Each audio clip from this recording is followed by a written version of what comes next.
Irmãos e irmãs, queridos e queridas, a paz do Senhor Jesus esteja dentro dos vossos corações. Irmão, a palavra de Deus hoje nos chama, nos convoca para o discipulado cristão dentro das nossas comunidades.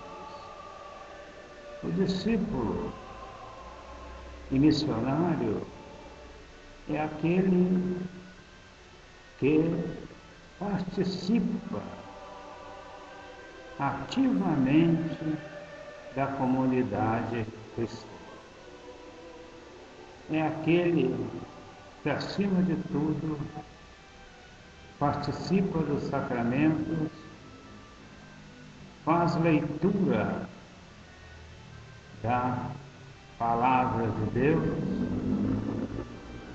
e, acima de tudo, é um homem de oração. Na nossa igreja,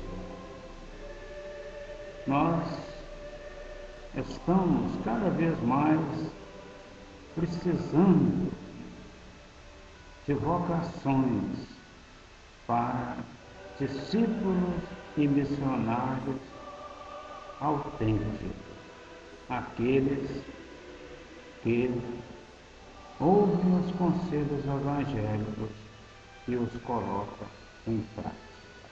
Amém, Jesus?